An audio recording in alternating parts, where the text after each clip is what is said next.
Queridos hermanos y hermanas, bienvenidos a este nuevo encuentro de lectura y meditación con la historia de un alma de Santa Teresita del Niño Jesús. Hoy la acompañaremos en sus años de colegio, una etapa en la que su corazón continúa creciendo entre alegrías, descubrimientos espirituales y nuevas pruebas. Veremos cómo nace en ella un amor cada vez más profundo por Jesús, especialmente a través de la primera comunión y la confirmación. Pero también conoceremos sus luchas interiores, sus miedos y la sensibilidad que tantas veces la hizo sufrir. Como en los episodios anteriores, iremos deteniéndonos después de cada acontecimiento importante para reflexionar juntos sobre lo que la experiencia de Teresita puede enseñarnos hoy. Porque la santidad no se construye de un día para otro, crece poco a poco, entre caídas y esperanzas, entre lágrimas y confianza. Comencemos este nuevo capítulo de su historia. Capítulo 3. Primera comunión en el colegio. Años de 1883 a 1886. Al hablar de las visitas de las carmelitas, me viene a la memoria la primera, que tuvo lugar poco después de la entrada de Paulina. Me olvidé de hablar de ella más arriba, pero hay un detalle que no quiero omitir. La mañana del día en que debía ir al locutorio, reflexionando sola en la cama, pues era allí donde hacía yo mis meditaciones más profundas y donde, a diferencia de la esposa del Cantar de los Cantares, encontraba yo siempre a mi amado, me preguntaba cómo me llamaría en el Carmelo. Sabía que había ya en él una Sor Teresa de Jesús. Sin embargo, no podía quitarme mi bonito nombre de Teresa. De pronto pensé en el Niño Jesús, a quien tanto quería, y me dije, ¿cómo me gustaría llamarme Teresa del Niño Jesús? En el locutorio no dije nada del sueño que había tenido completamente despierta, pero al preguntar la madre María de Gonzaga a las hermanas qué nombre me pondrían, se le ocurrió darme el nombre que yo había soñado. Me alegré enormemente, y aquella feliz coincidencia de pensamientos me pareció una delicadeza de mi amado, el Niño Jesús. Estampas y lecturas. Me he olvidado también de algunos pequeños detalles de mi niñez de antes de tu entrada en el Carmelo. No te he hablado de mi amor a las estampas y a la lectura, y sin embargo, a las preciosas estampas que tú me dabas como premio, debo una de las más dulces alegrías y de las más fuertes impresiones que me han incitado a la práctica de la virtud. Me pasaba las horas muertas mirándolas. Por ejemplo, la florecita del Divino Prisionero. Era tan sugestiva que me quedaba ensimismada mirándola.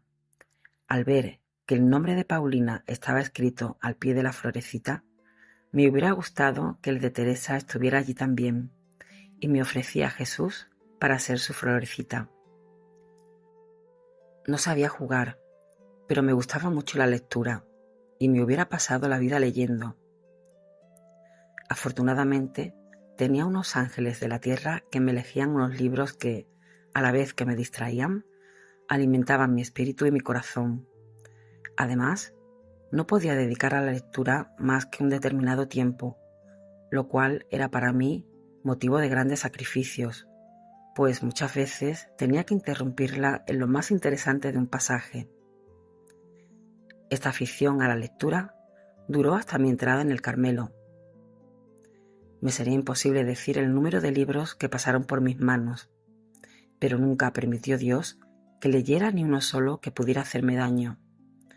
Es cierto que al leer ciertos relatos caballerescos no siempre percibía en un primer momento la realidad de la vida, pero pronto Dios me daba a entender que la verdadera gloria es la que ha de durar para siempre y que para alcanzarla no es necesario hacer obras deslumbrantes, sino esconderse y practicar la virtud de manera que la mano izquierda no sepa lo que hace la derecha. Así, al leer los relatos de las hazañas patrióticas de las heroínas francesas, y en especial las de la venerable Juana de Arco, me venían grandes deseos de imitarlas. Me parecía sentir en mi interior el mismo ardor que las había animado a ellas y la misma inspiración celestial. Por entonces recibí una gracia que siempre he considerado como una de las más grandes de mi vida, ya que en esa edad no recibía las luces de que ahora me veo inundada. Pensé que había nacido para la gloria, y buscando la forma de alcanzarla, Dios me inspiró los sentimientos que acabo de escribir. Me hizo también comprender que mi gloria no brillaría ante los ojos de los mortales, sino que consistiría en llegar a ser una gran santa. Este deseo podría parecer temerario si se tiene en cuenta lo débil e imperfecta que yo era y que aún soy después de 7 años vividos en religión. No obstante, sigo teniendo la misma confianza audaz de llegar a ser una gran santa, pues no me apoyo en mis méritos, que no tengo ninguno, sino en aquel que es la virtud y la santidad mismas. Solo Él, contentándose con mis débiles esfuerzos, me elevará hasta Él y cubriéndome con sus méritos infinitos, me hará santa. Yo no pensaba entonces que para llegar a la santidad había que sufrir mucho. Dios no tardó en mostrármelo, enviándome las pruebas que he contado antes. Ahora he de reanudar mi relato en el punto en que lo había dejado. 3 meses después de mi curación, papá nos llevó de viaje a Alençon. Era la primera vez que volví allí, y fue muy agradable mi alegría al volver a ver los parajes en los que había transcurrido mi niñez, y sobre todo al poder rezar sobre la tumba de mamá y pedirle que me protegiera siempre. Dios me concedió la gracia de no conocer el mundo, a no ser lo justo para despreciarlo y alejarme de él. Podría decir que durante mi estancia en Alençon fue cuando hice mi presentación en sociedad. Todo era alegría y felicidad en torno a mí. Me veía festejada, mimada, admirada. En una palabra, durante 15 días mi vida solo se vio sembrada de flores, y confieso que aquella vida tenía sus encantos para mí. La sabiduría tiene mucha razón cuando dice: el hechizo de las bagatelas del mundo seduce hasta las mentes sin malicia. A los 10 años, el corazón se deja fácilmente deslumbrar. Por eso considero como una gracia muy grande el no haberme quedado en Alençon. Los amigos que teníamos allí eran demasiado mundanos y compaginaban demasiado las alegrías de la tierra con el servicio de Dios. No pensaban lo bastante en la muerte, y sin embargo la muerte ha venido a visitar a un gran número de personas a las que yo conocí, jóvenes, ricas y felices. Me gusta volver con el pensamiento a los lugares encantadores donde vivieron, preguntarme dónde están, qué les queda hoy de los castillos y los parques donde las vi disfrutar en las comodidades de la vida. Y veo que todo es vanidad y aflicción de espíritu bajo el sol, y que el único bien que vale la pena es amar a Dios con todo el corazón y ser pobres de espíritu aquí en la tierra. Tal vez Jesús quiso mostrarme el mundo antes de hacerme la primera visita, para que eligiera más libremente el camino que iba a prometerle seguir. Desde muy pequeña, Teresita alimentaba su alma con imágenes, historias y lecturas que despertaban en ella el deseo de amar a Dios. Lo que contemplamos termina modelando nuestro corazón. Por eso resulta importante preguntarnos: ¿de qué estamos alimentando nuestra mente y nuestra alma? Las lecturas, las palabras y las imágenes que dejamos entrar en nuestra vida terminan influyendo en nuestros deseos más profundos.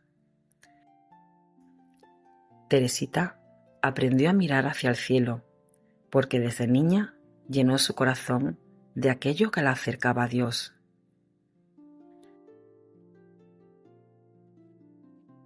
Primera comunión.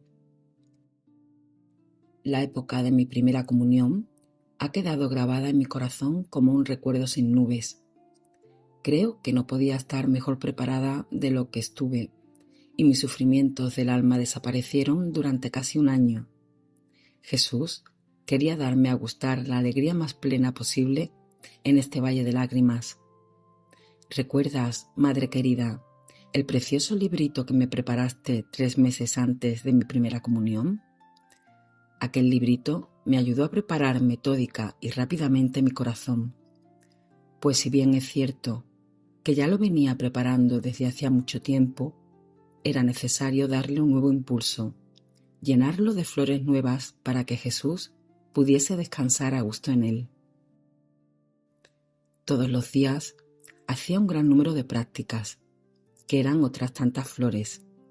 Decía también un número todavía mayor de ejaculatorias, que tú me habías escrito para cada día en el librito, y estos actos de amor eran los capullos de las flores. Todas las semanas tú me escribías una linda cartita que me llenaba el alma de pensamientos profundos y me ayudaba a practicar la virtud. Aquella carta era un consuelo para tu pobre hijita, que hacía un sacrificio tan grande al aceptar que no fueras tú quien la preparara cada tarde en tu regazo como lo habías hecho con Celina. María reemplazó a Paulina. Me sentaba en su regazo y allí escuchaba con avidez lo que me decía. Creo que todo su corazón tan grande y generoso se volcaba en el mío, como los grandes guerreros enseñan a sus hijos el oficio de las armas.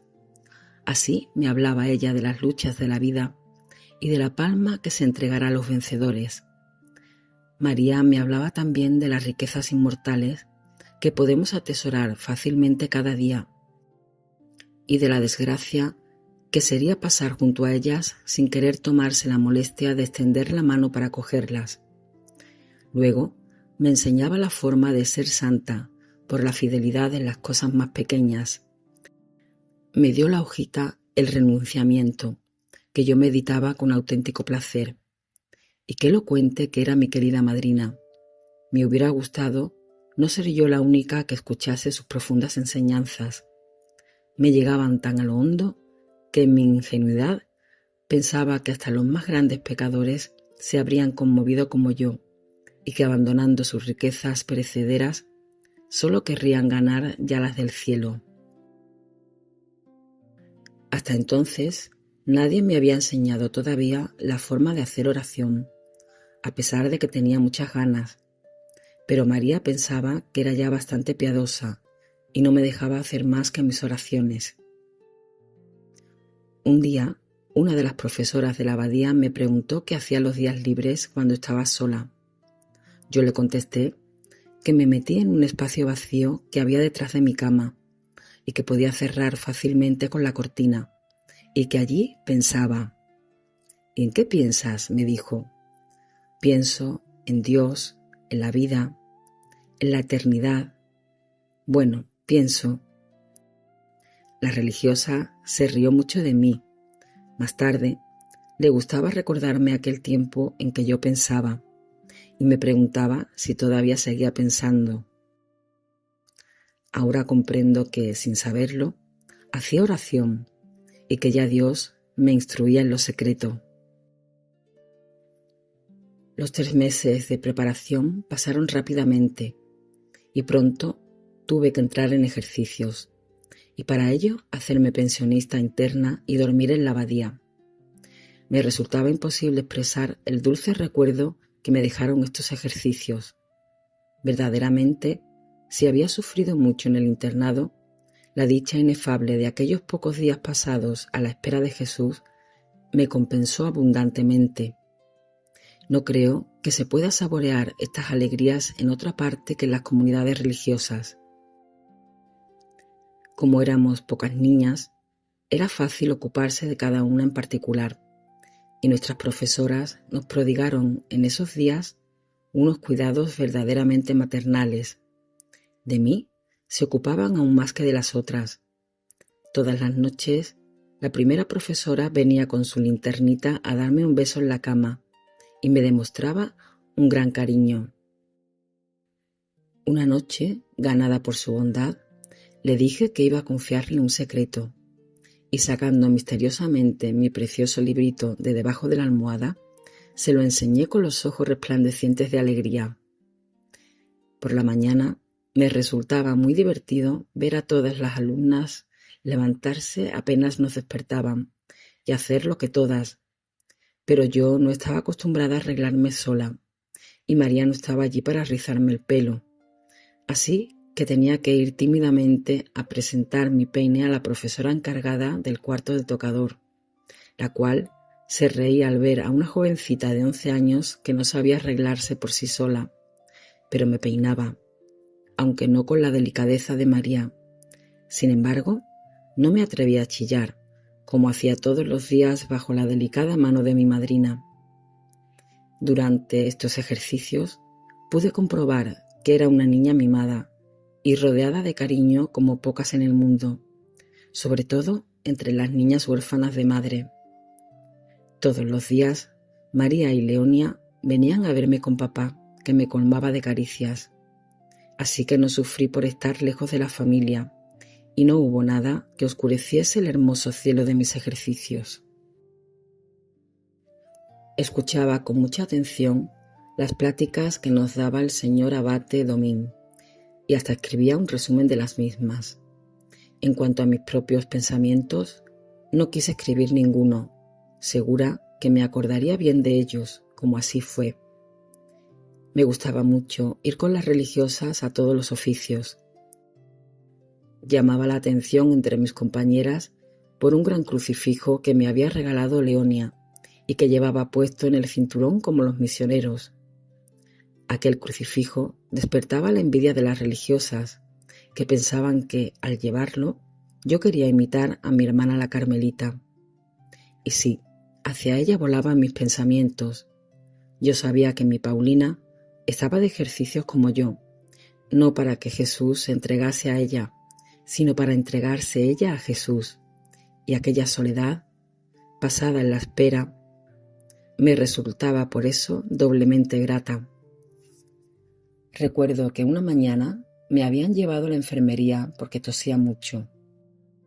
Desde mi enfermedad, las profesoras se ocupaban mucho por mi salud, por un ligero dolor de cabeza o si me veían más pálida que de costumbre, me mandaban ya a tomar el aire o a descansar en la enfermería. Vi entrar a mi Celina querida. Había conseguido permiso para verme, a pesar de estar en ejercicios, para regalarme una estampa que me gustó mucho. Era la florecita del divino prisionero. Cómo me gustó recibir este recuerdo de manos de Celina. Cuántos sentimientos de amor no me ha inspirado. La víspera del gran día recibí por segunda vez la absolución. La confesión general me dejó una gran paz en el alma, y Dios no permitió que viniera a turbarla ni la más ligera nube. Por la tarde pedí perdón a toda la familia que fue a verme, pero solo pude hablar el lenguaje de las lágrimas, pues estaba demasiado emocionada. Paulina no estaba allí, pero sabía que estaba muy cerca de mí con el corazón. Me había mandado con María una preciosa estampa que no me cansaba de admirar y de hacer admirar a todo el mundo. Había escrito al padre Pichón para encomendarme sus oraciones y diciéndole también que pronto sería carmelita y que entonces él sería mi director espiritual. Y así ocurrió efectivamente 4 años más tarde, pues en el Carmelo pude abrirle mi alma. María me entregó una carta suya. Realmente era feliz. Todas las alegrías me llegaban juntas. Lo que más me gustó de su carta fue esta frase: mañana celebraré el santo sacrificio por ti y por Paulina. El 8 de mayo, Paulina y Teresa quedaron más unidas que nunca, pues Jesús parecía fundirlas en una, inundándolas de sus gracias. Finalmente, Llegó el más hermoso de los días. Qué inefables recuerdos han dejado en mi alma hasta los más pequeños detalles de esta jornada de cielo.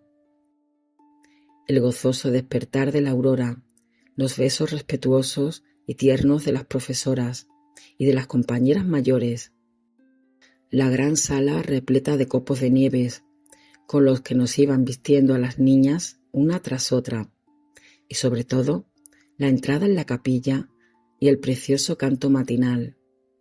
Oh, altar sagrado que rodean los ángeles. Pero no quiero entrar en detalles. Hay cosas que si se exponen al aire pierden su perfume, y hay sentimientos del alma que no pueden traducirse al lenguaje de la tierra sin que pierdan su sentido íntimo y celestial. Son como aquella piedra blanca que se dará al vencedor, en la que hay escrito un nombre nuevo que solo conoce el que la recibe. Qué dulce fue el primer beso de Jesús a mi alma. Fue un beso de amor. Me sentí amada y decía a mi vez: te amo y me entrego a ti para siempre. No hubo preguntas, ni luchas, ni sacrificios. Desde hacía mucho tiempo, Jesús y la pobre Teresita se habían mirado y se habían comprendido. Aquel día no fue ya una mirada, sino una fusión. Ya no eran dos. Teresa había desaparecido como la gota de agua que se pierde en medio del océano. Solo quedaba Jesús. Él era el dueño, el rey. ¿No le había pedido Teresa que le quitara su libertad, pues su libertad le daba miedo? Se sentía tan débil, tan frágil, que quería unirse para siempre a la fuerza divina. Su alegría era demasiado grande y demasiado profunda para poder contenerla. Pronto la inundaron lágrimas deliciosas, con gran asombro de sus compañeras, que más tarde comentaban entre ellas: ¿por qué lloraba? ¿Habría algo que la atormentaba? No, sería porque no tenía a su madre a su lado, o a su hermana la Carmelita a la que tanto quiere. No comprendían que cuando toda la alegría del cielo baja a un corazón, este corazón desterrado no puede soportarlo sin deshacerse en lágrimas. No, el día de mi primera comunión no me entristecía la ausencia de mamá. ¿No estaba el cielo dentro de mi alma y no ocupaba en él un lugar mi mamá desde hacía mucho tiempo? Entonces, al recibir la visita de Jesús, recibía también la de mi madre querida, que me bendecía y se alegraba de mi felicidad. Y no lloraba tampoco la ausencia de Paulina. Qué duda cabe que me habría encantado verla a mi lado, pero hacía mucho tiempo que había aceptado ese sacrificio. Aquel día solo la alegría llenaba mi corazón, y yo me unía a mi Paulina, que se estaba entregando de manera irrevocable a quien tan amorosamente se entregaba a mí. Por la tarde fui yo la encargada de pronunciar el acto de consagración a la Santísima Virgen. Era justo que yo, que había sido privada tan joven de la Madre de la Tierra, hablase en nombre de mis compañeras a mi Madre del Cielo. Puse toda mi alma al hablarle y al consagrarme a ella, como una niña que se arroja en los brazos de su madre y le pide que vele por ella. Y creo que la Santísima Virgen debió de mirar a su Florecita y sonreírle. ¿No la había curado ella con su sonrisa visible? ¿No había ella depositado en el cáliz de su Florecita a su Jesús, la flor de los campos y el lirio de los valles? Al atardecer de aquel mismo día, volví a encontrarme con mi familia de la tierra. Ya por la mañana, después de misa, había abrazado a papá y a todos mis queridos parientes, pero ahora fue la verdadera reunión. Papá, tomando de la mano a su reinecita, se dirigió al Carmelo. Allí vi a mi Paulina, convertida en esposa de Cristo. La vi con su velo, blanco como el mío, y con su corona de rosas. Fue una alegría sin amarguras. Esperaba reunirme pronto con ella y esperar juntas el cielo. No fui insensible a la fiesta de familia que tuvo lugar en el atardecer de mi primera comunión. El precioso reloj que me regaló mi rey me gustó muchísimo, pero mi alegría era serena y nada vino a turbar mi paz interior. María me acostó con ella la noche que siguió aquel hermoso día, pues a los días más radiantes le sigue la oscuridad, y solo el día de la primera, de la única, de la eterna comunión del cielo, será un día sin ocaso. El día siguiente a mi primera comunión fue también un día hermoso, pero estuvo teñido de melancolía. Ni el precioso vestido que María me había comprado, ni todos los regalos que había recibido me llenaban el corazón. Solo Jesús podía saciarme. Ansiaba el momento de poder recibirle por segunda vez. Aproximadamente un mes después de mi primera comunión, fui a confesarme para la fiesta de la Ascensión y me atreví a pedir permiso para comulgar. Contra toda esperanza, el señor abate me lo concedió y tuve la dicha de arrodillarme a la sagrada mesa entre papá y María. Qué dulce recuerdo he conservado de esta segunda visita de Jesús. De nuevo corrieron las lágrimas con inefable dulzura. Me repetí a mí misma sin cesar estas palabras de San Pablo: ya no vivo yo, es Jesús quien vive en mí. A partir de esta comunión, se fue haciendo cada vez mayor mi deseo de recibir al Señor. Obtuve permiso para comulgar en todas las fiestas importantes. La víspera de estos días dichosos, María me ponía al atardecer en su regazo y me preparaba como lo había hecho para mi primera comunión. Recuerdo que una vez me habló del sufrimiento, diciéndome que probablemente yo no transitaría por ese camino, sino que Dios me llevaría siempre como a una niña. Al día siguiente, después de comulgar, me volvieron a la memoria las palabras de María, y sentí nacer en mi corazón un gran deseo de sufrir y al mismo tiempo la íntima convicción que Jesús me tenía reservado un gran número de cruces, y me sentí inundada de tan grandes consuelos que los considero como una de las mayores gracias de mi vida. El sufrimiento se convirtió en mi sueño dorado. Tenía un hechizo que me fascinaba, aún sin acabar de conocerlo. Hasta entonces había sufrido sin amar el sufrimiento. A partir de ese día, sentí por él un verdadero amor. Sentía también el deseo de no amar más que a Dios y de no hallar alegría fuera de él. Con frecuencia, durante las comuniones, le repetía estas palabras de la imitación: oh Jesús, dulzura infinita, cámbiame en amargura todos los consuelos de la tierra. Esta oración brotaba de mis labios sin esfuerzo y sin dificultad alguna. Me parecía repetirla no por propia voluntad, sino como una niña que repite las palabras que le inspira un amigo. Más adelante te diré, madre querida, cómo tuvo a bien Jesús hacer realidad mi deseo y cómo solo Él fue siempre mi dulzura inefable. Si te hablase de ello ahora, tendría que anticipar el relato de mis años de juventud, y aún me quedan por contar muchos detalles de mi vida de niña.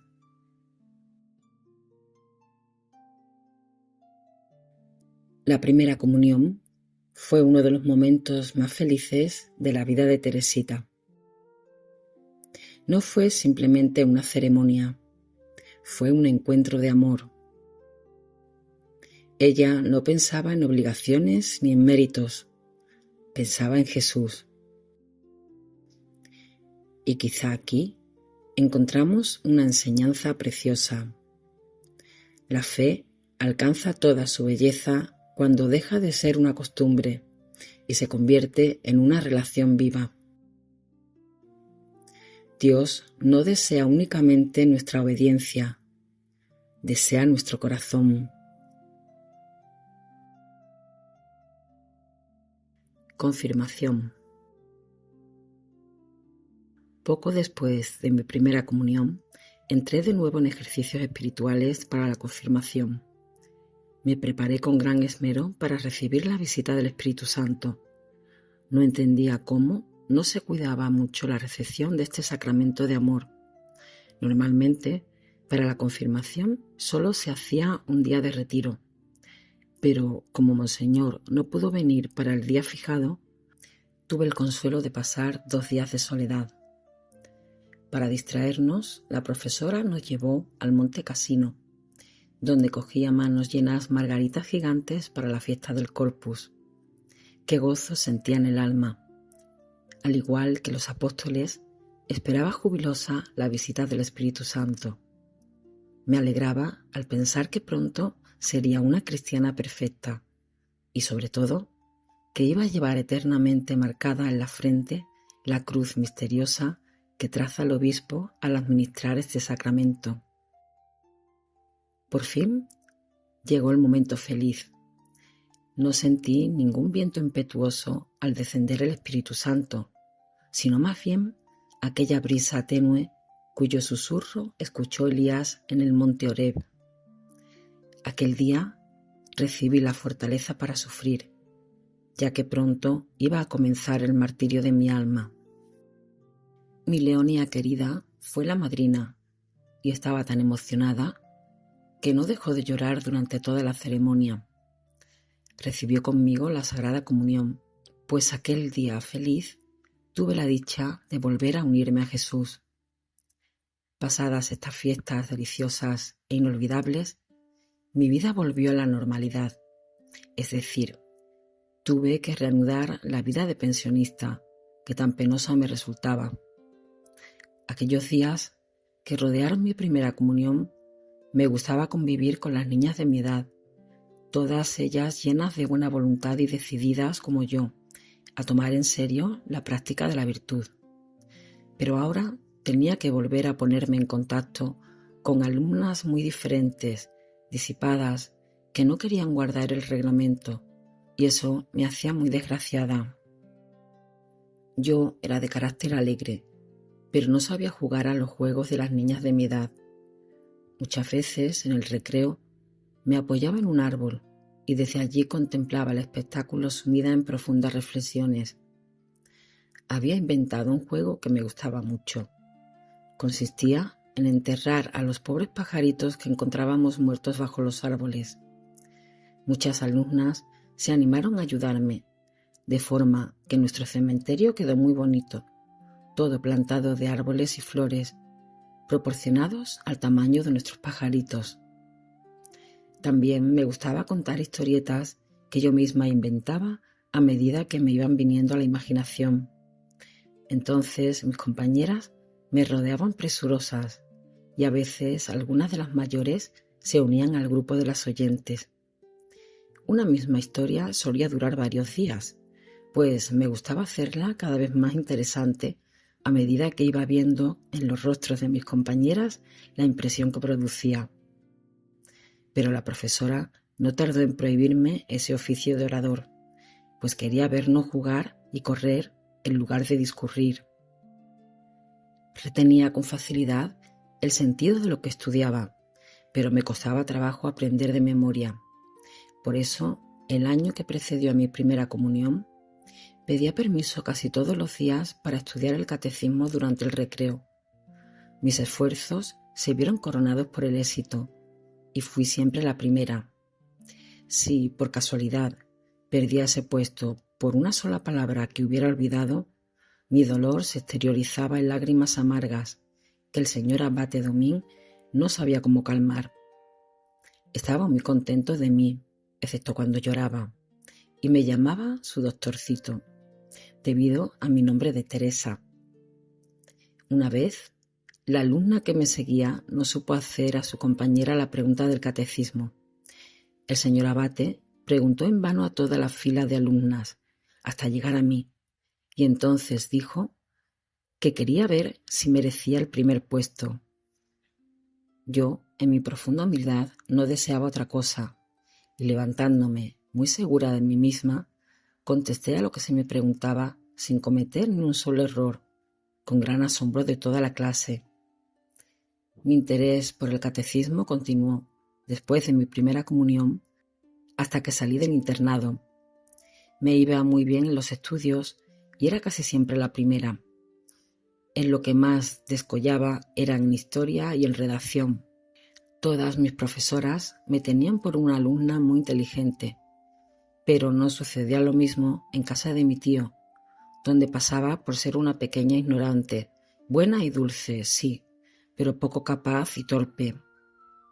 No me extraña esa opinión que mis tíos tenían de mí, y que sin duda aún siguen teniendo, pues apenas hablaba y era muy tímida, y cuando escribía, mi letra de gato y mi ortografía, que no es más que normalita, no eran para entusiasmar a nadie. Verdad es que las pequeñas labores de costura, de bordado y otras por el estilo se me daban muy bien y a gusto de mis profesoras. Pero la manera torpe y desmañada de sujetar la labor justificaba la opinión poco favorable que tenían de mí. Todo esto lo considero como una gracia, pues Dios, que quería mi corazón solo para Él, escuchaba ya mi súplica, cambiándome en amargura todos los consuelos de la tierra. Y, por cierto, que tenía una gran necesidad de ello, pues no era precisamente insensible a los elogios. Con bastante frecuencia alababan delante de mí la inteligencia de las demás, pero nunca la mía, por lo que llegué a la conclusión de que no era inteligente y me resigné a no serlo. Mi corazón sensible y cariñoso se hubiera entregado fácilmente si hubiera encontrado un corazón capaz de comprenderlo. Intenté trabar amistad con algunas niñas de mi edad, sobre todo con 2 de ellas. Yo las quería y también ellas me querían a mí en la medida en que podían. Pero ay, qué raquítico y voluble es el corazón de las criaturas. Pronto comprobé que mi amor no era correspondido. Una de mis amigas tuvo que irse a su casa y regresó pocos meses después. Durante su ausencia, yo la había recordado y había guardado cuidadosamente una pequeña sortija que me había regalado. Al ver de nuevo a mi compañera me alegré mucho, pero ay, solo logré de ella una mirada indiferente. Mi amor no era comprendido, lo sentí mucho y no quise mendigar un cariño que me negaban. Pero Dios me había dado un corazón tan fiel que cuando ama a alguien limpiamente, lo ama para siempre. Por eso seguí rezando por mi compañera y aún la sigo queriendo. Al ver que Celina se había encariñado de una de nuestras profesoras, yo quise imitarla, pero como no sabía ganarme la simpatía de las criaturas, no pude conseguirlo. Feliz ignorancia que me ha librado de tantos males. Cómo le agradezco a Jesús que no me haya hecho encontrar más amargura en las amistades de la tierra. Con un corazón como el mío, me habría dejado atrapar y cortar las alas, y entonces, ¿cómo hubiera podido volar y hallar reposo? ¿Cómo va a poder unirse íntimamente a Dios un corazón entregado al afecto de las criaturas? Pienso que es imposible. Aunque no he llegado a beber de la copa emponzoñada del amor demasiado ardiente de las criaturas, sé que no me equivoco. He visto a tantas almas volar como pobres mariposas y quemarse las alas, seducidas por esta luz engañosa, que luego volver a la verdadera, a la dulce luz del amor, que les daba nuevas alas, más brillantes y más ligeras, para poder volar hacia Jesús, ese fuego divino que arde sin consumirse. Sí, lo sé, Jesús me veía demasiado débil para exponerme a la tentación. Tal vez me hubiera dejado quemar toda entera por esa luz engañosa si la hubiera visto brillar ante mis ojos, pero no fue así. Yo solo he encontrado amargura donde otras almas más fuertes encuentran alegría y se deshacen de ella por fidelidad. No tengo, pues, ningún mérito por no haberme entregado al amor de las criaturas, ya que solo la misericordia de Dios me preservó de hacerlo. Reconozco que sin Él habría podido caer tan bajo como Santa María Magdalena, y las profundas palabras de nuestro Señor a Simón resuenan con gran dulzura en mi alma. Lo sé muy bien. Al que poco se le perdona, poco ama. Pero sé también que a mí Jesús me ha perdonado mucho más que a Santa María Magdalena, pues me ha perdonado por adelantado, impidiéndome caer. Como me gustaría saber explicar lo que pienso, voy a poner un ejemplo. Supongamos que el hijo de un doctor muy competente encuentra en su camino una piedra que le hace caer y que en la caída se rompe un miembro. Su padre acude enseguida, lo levanta con amor y cura sus heridas, valiéndose para ello de todos los recursos de su ciencia, y pronto su hijo, completamente curado, le demuestra su gratitud. ¿Qué duda cabe de que a ese hijo le sobran motivos para amar a su padre? Pero voy a hacer otra suposición. El padre, sabiendo que en el camino de su hijo hay una piedra, se apresura a ir antes que él y la retira, sin que nadie lo vea. Ciertamente que el hijo, objeto de la ternura previsora de su padre, si desconoce la desgracia de que su padre lo ha librado, no le manifestará su gratitud y le amará menos que si lo hubiese curado. Pero si llega a saber el peligro del que acaba de librarse, ¿no lo amará todavía mucho más? Yo soy esa hija, objeto del amor previsor de un padre que no ha enviado a su verbo a rescatar a los justos, sino a los pecadores. Él quiere que yo le ame porque me ha perdonado, no mucho, sino todo. No ha esperado a que yo le ame mucho como Santa María Magdalena, sino que ha querido que yo sepa hasta qué punto Él me ha amado a mí con un amor de admirable prevención, para que ahora yo le ame a Él con locura. He oído decir que no se ha encontrado todavía un alma pura que haya amado más que un alma arrepentida. Como me gustaría desmentir esas palabras. La confirmación fortaleció aún más su deseo de pertenecer completamente a Dios. El Espíritu Santo no actúa siempre de manera espectacular.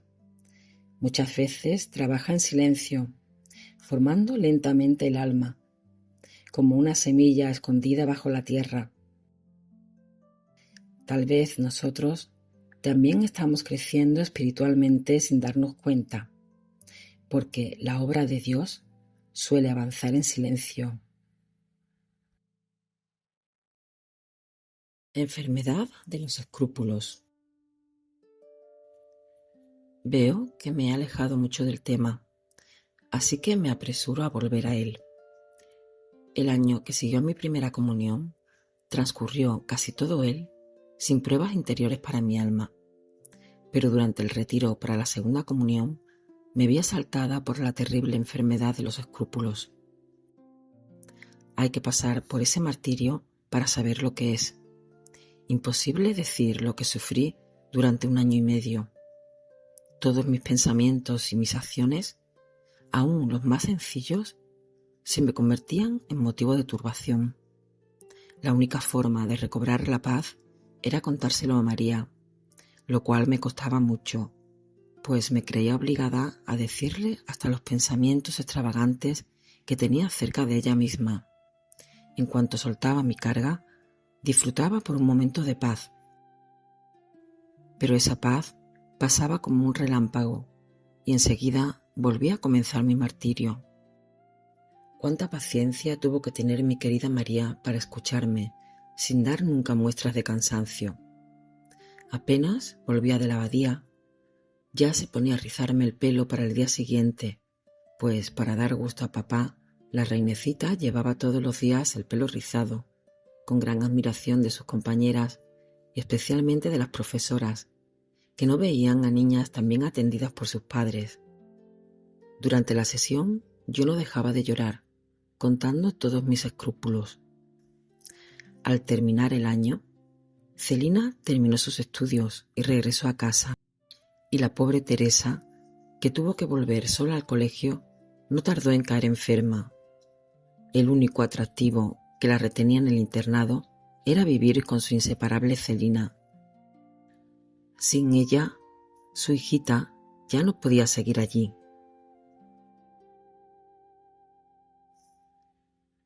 Esta es una de las etapas más humanas y cercanas de la vida de Teresita. Su deseo de agradar a Dios era tan grande que llegó a vivir con miedo constante a fallarle. Los escrúpulos pueden convertir la vida espiritual en una carga pesada. Pero Dios no quiere que vivamos esclavos del temor. El Evangelio no es una noticia de condena, es una noticia de amor. Teresita aprenderá poco a poco que la confianza vale más que la perfección. Señora de Papinou.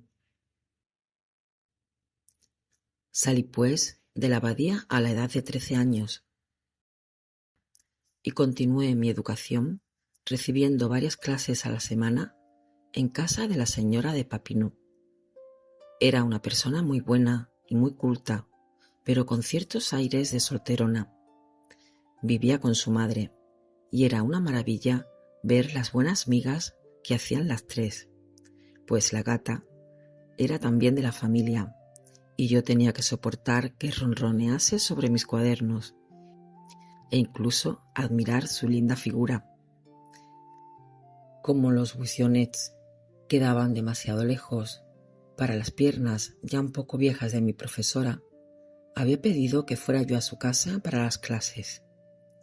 Cuando llegaba, normalmente no encontraba más que la anciana señora de Cochin, que me miraba con sus grandes ojos claros, y luego llamaba con voz serena y juiciosa: «Señora de Pineau, la señorita Teresa está aquí».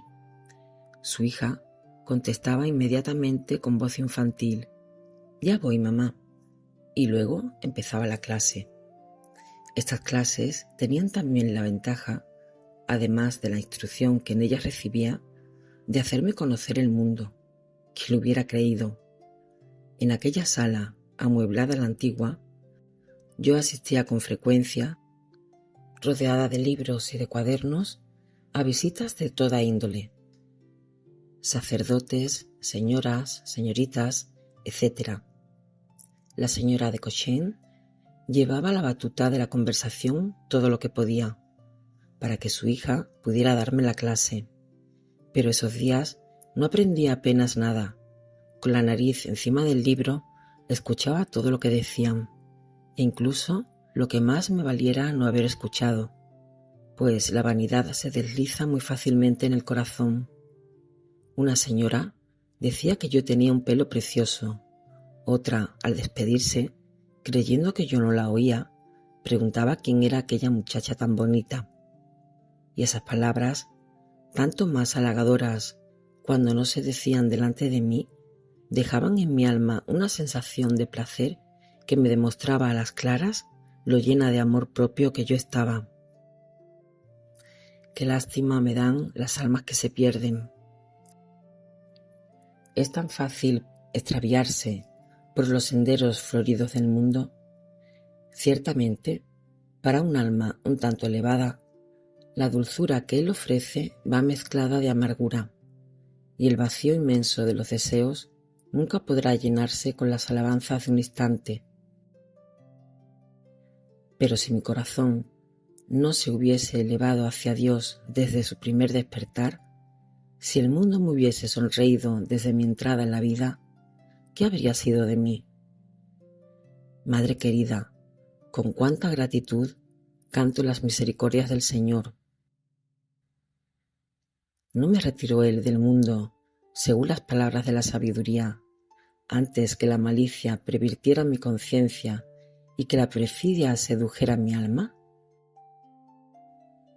También la Santísima Virgen velaba por su florecita, y no queriendo que se marchitase al contacto con las cosas de la tierra, se la llevó a su montaña antes de que se abriese su corola.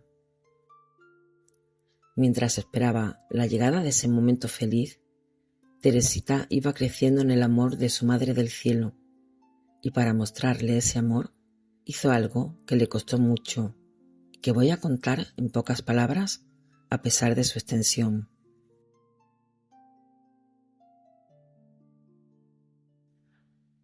Dios suele enviarnos personas concretas para sostenernos en determinados momentos de la vida. A veces una conversación, una palabra o una presencia amable pueden devolver la paz a un corazón herido. Ninguno de nosotros camina completamente solo. Y muchas veces la ayuda de Dios llega a través de rostros humanos.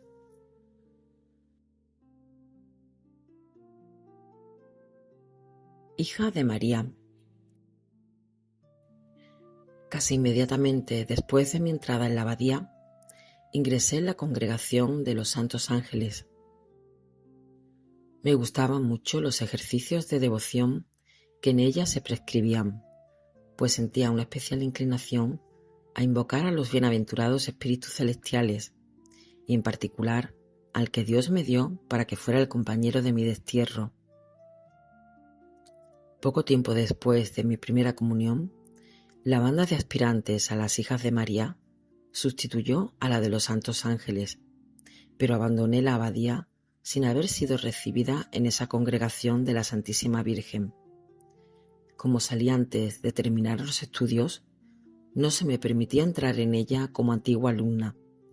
Confieso que ese privilegio no me atraía demasiado, pero pensando que todas mis hermanas habían sido hijas de María, no quería ser menos hija que ellas de mi Madre del Cielo, y fui muy humildemente, a pesar de lo mucho que costaba, a pedir permiso para ingresar en la congregación de la Santísima Virgen, en la abadía.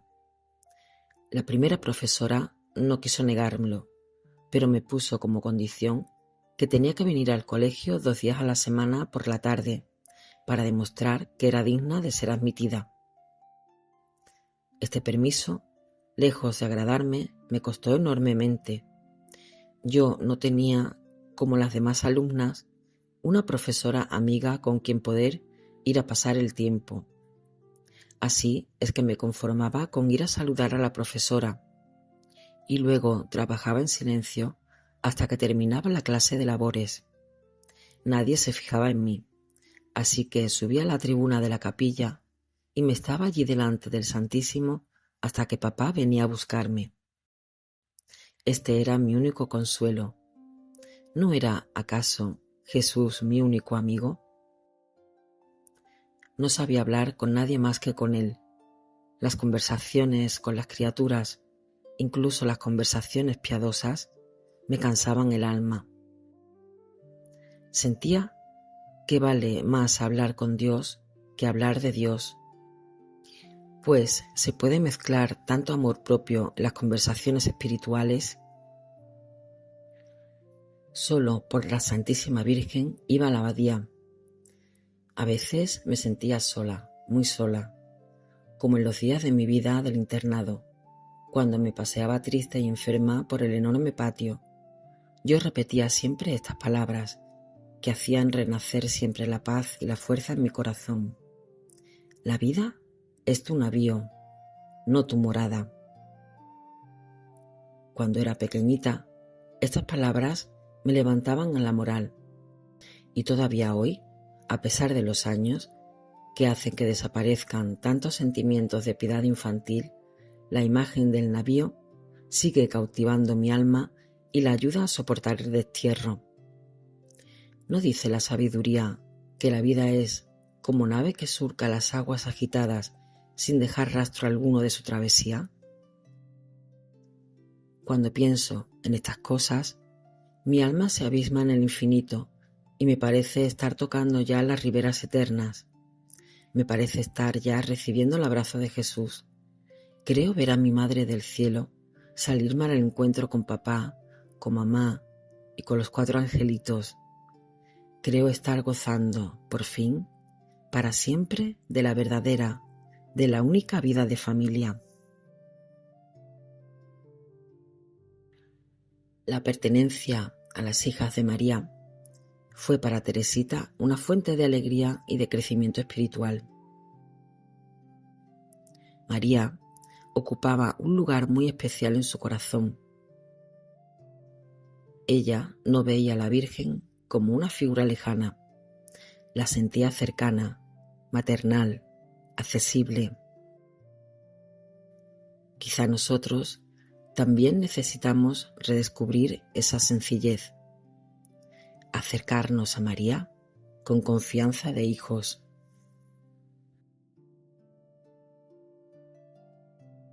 Nuevas separaciones. Pero antes de ver a la familia reunida en el hogar paterno del cielo, tenía que sufrir aún muchas separaciones. El mismo año en que fui recibida como hija de la Santísima Virgen, ésta me arrebató a mi querida María, el único sostén de mi alma.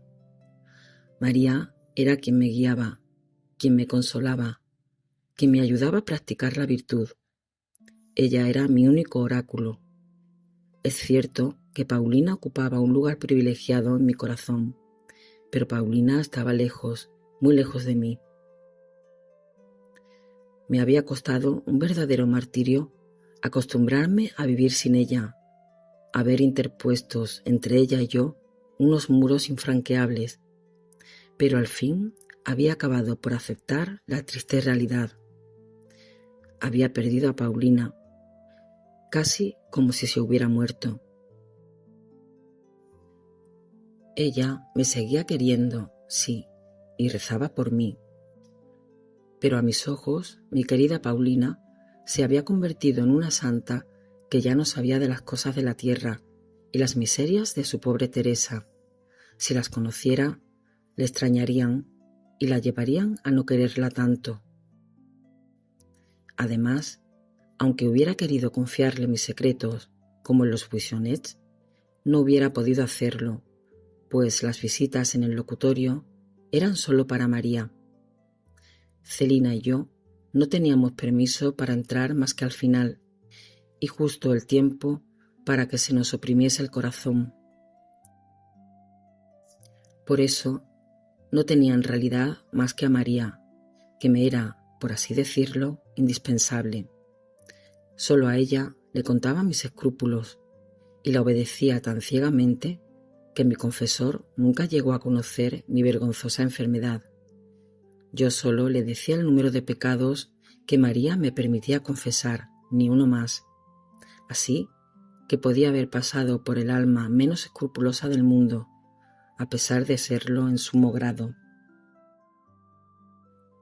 María sabía, pues, todo lo que pasaba en mi alma y conocía también mis deseos del Carmelo, y yo la quería tanto que no podía vivir sin ella. Todos los años, nuestra tía nos invitaba a ir, turnándonos, a su casa de Trouville. A mí me gustaba mucho ir, pero con María. Cuando no la tenía a mi lado, me aburría mucho.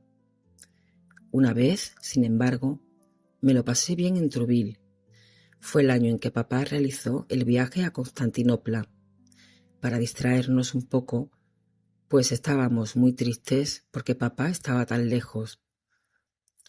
María nos mandó a Celina y a mí a pasar 15 días en la playa.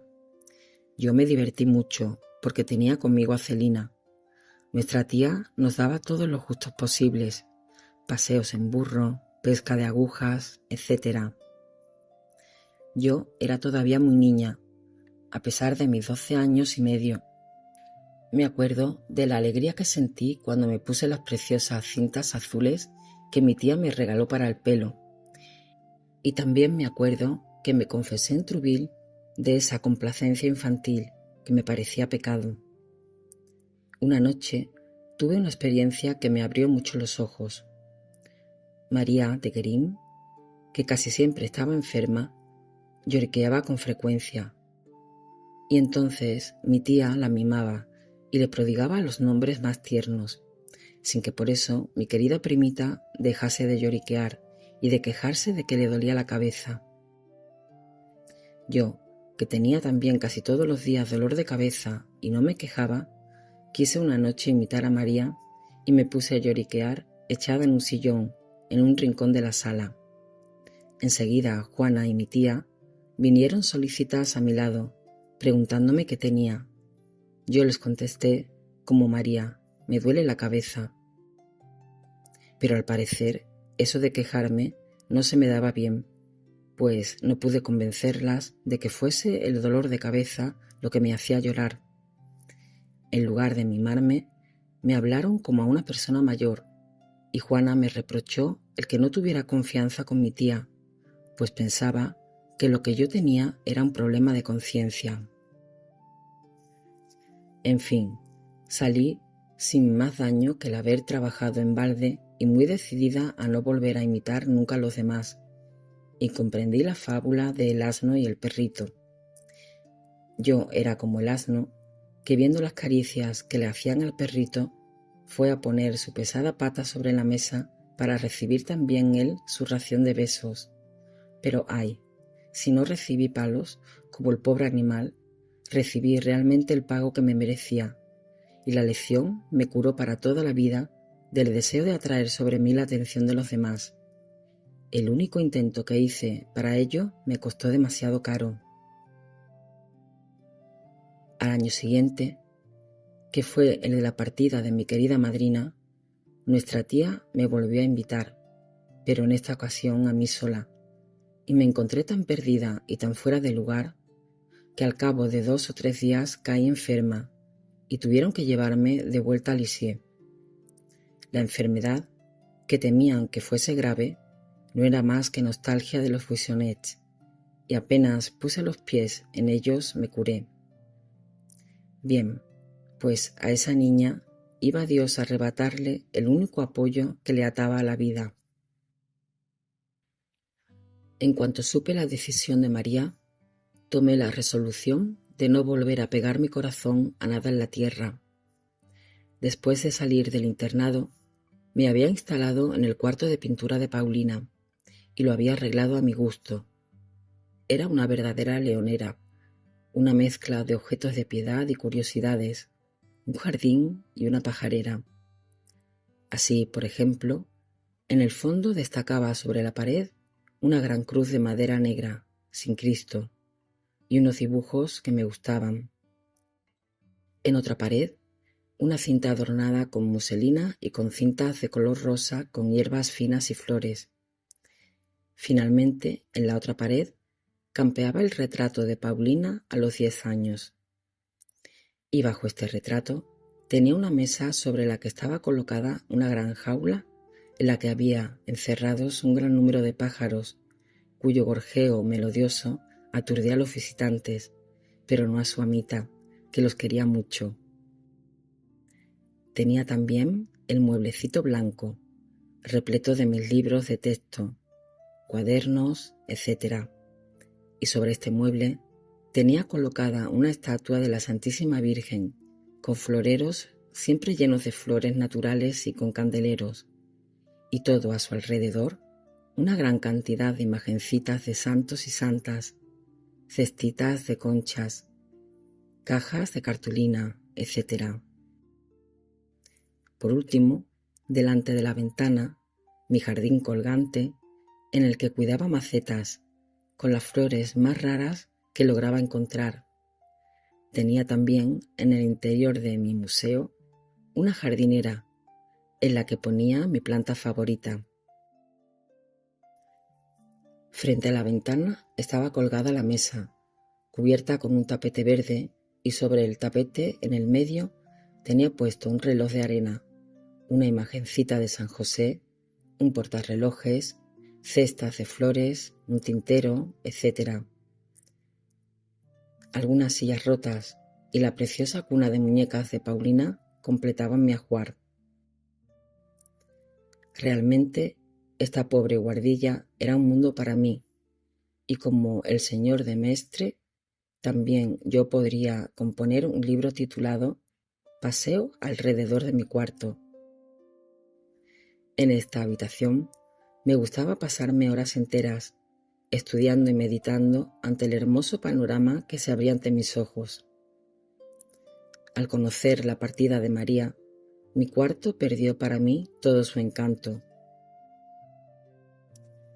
No quería separarme ni un solo instante de la hermana querida que pronto iba a levantar el vuelo. Cuántos actos de paciencia le hice practicar. Cada vez que pasaba ante la puerta de su habitación, Llamaba hasta que me abría y la besaba con toda el alma. Quería hacer provisión de besos para todo el tiempo que iba a verme privada de ellos. Un mes antes de su entrada en el Carmelo, papá nos llevó a Alençon. Pero este viaje estuvo muy lejos de parecerse al primero. Todo fue para mí tristeza y amargura. Imposible decir cuántas lágrimas lloré sobre la tumba de mamá, porque me había olvidado de llevar un ramillete de acianos que había cogido para ella. Verdaderamente, en todo encontraba motivos para sufrir. Todo lo contrario que ahora, pues Dios me concede la gracia de no abatirme por nada pasajero. Cuando me acuerdo del pasado, mi alma desborda de gratitud al ver los favores que he recibido del cielo. Se ha operado en mí tal cambio que estoy desconocida. Verdad es que deseaba alcanzar la gracia, de tener un dominio absoluto sobre mis acciones, de ser su dueña y no su esclava. Estas palabras de la imitación me llegaban muy a lo hondo, pero, por así decirlo, tenía que comprar con mis deseos esta gracia inestimable. No era todavía más que una niña, que no parecía tener otra voluntad que la de los demás, lo cual hacía decir a la gente de Alençon que era débil de carácter. Fue en este viaje cuando Leonia entró a prueba las clarisas. A mí me dolió su extraña entrada, pues la quería mucho y no pude darle un abrazo antes de que se fuera. Nunca olvidaré la bondad y la confusión de nuestro pobre papaíto cuando vino a comunicarnos que Leonia vestía ya el hábito de Clarisa. A él, igual que a nosotras, le parecía una cosa muy rara, pero no quería decir nada al ver lo disgustada que estaba María. Nos llevó al convento y allí sentí una congoja como nunca la había sentido a la vista de un monasterio. Me produjo el efecto contrario al del Carmelo, donde todo me dilataba el alma. Tampoco me entusiasmó más la vista de las religiosas, y no sentí la menor tentación de quedarme con ellas. No obstante, nuestra pobre Leonia estaba muy guapa con su nuevo traje. Nos dijo que la miráramos bien a los ojos, pues ya no volveríamos a verlos.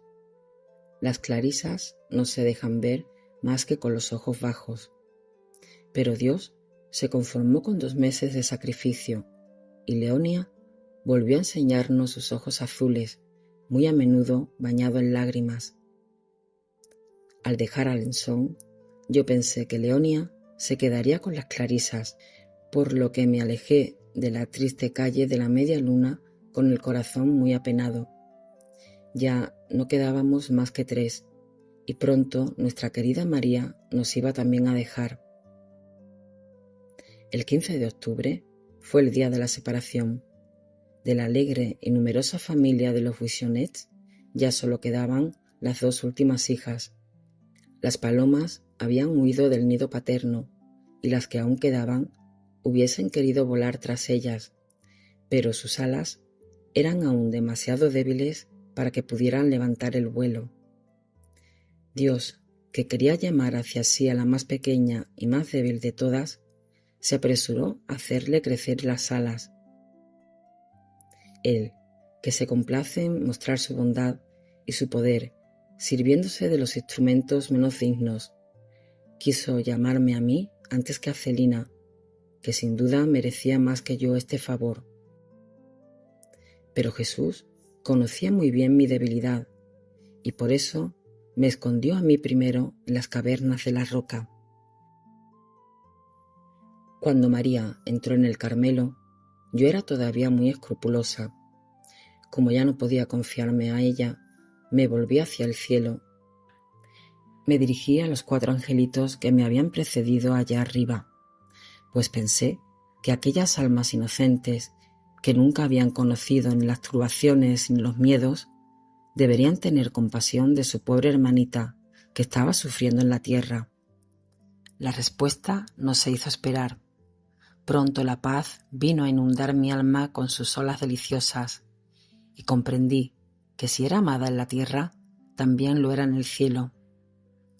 A partir de aquel momento fue creciendo mi devoción hacia mis hermanitos y hermanitas.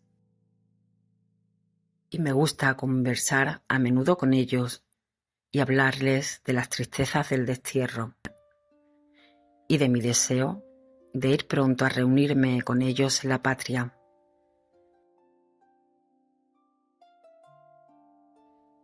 Una vez más aparece en la vida de Teresita una experiencia que se repetirá muchas veces: dejar partir a quienes ama. Las separaciones duelen porque el amor es verdadero, pero también nos recuerdan que ningún afecto humano puede llenar completamente el corazón. Poco a poco, Dios va enseñando a Teresita que Él es la única presencia que nunca se aleja.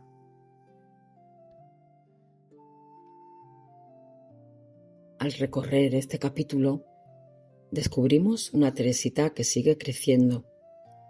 Su amor por Jesús se vuelve más profundo. Su vida sacramental se convierte en el centro de su existencia, pero al mismo tiempo siguen apareciendo sus fragilidades, sus miedos y sus sufrimientos. Y quizá ahí está una de las razones por las que tantas personas se sienten identificadas con ella, porque Teresita no fue santa por carecer de problemas, fue santa porque aprendió a confiar en medio de ellos. A veces pensamos que debemos esperar a ser fuertes para acercarnos a Dios, pero Teresita nos enseña lo contrario.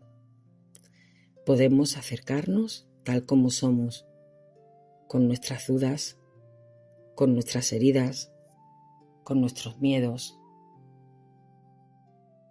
porque el amor de Dios no comienza cuando somos perfectos, comienza precisamente donde reconocemos nuestra necesidad de Él. Hoy podemos pedir: Jesús, enséñame a confiar más en tu amor que en mis propias fuerzas. Además, hay algo muy interesante en este capítulo. Teresita no es una niña perfecta ni una santa de estampita. Era una niña sensible, con miedos, inseguridades y luchas interiores. Quizá la santidad no consiste en no tener luchas, sino en seguir confiando en medio de ellas. Y en eso, Teresita tiene todavía mucho que enseñarnos. En nuestro próximo encuentro, llegaremos a uno de los momentos decisivos de la vida de Teresita. Veremos cómo la pequeña flor empieza a experimentar una transformación interior que cambiará para siempre su camino. La niña extremadamente sensible comenzará a dar paso a una joven capaz de entregarse con una fuerza sorprendente. Y descubriremos cómo Dios preparaba silenciosamente la misión que la esperaba. Muchas gracias por acompañarme en este episodio y os espero para el próximo capítulo de Historia de un alma. Que una lluvia de rosas caiga hoy sobre tu vida. Que Dios te bendiga.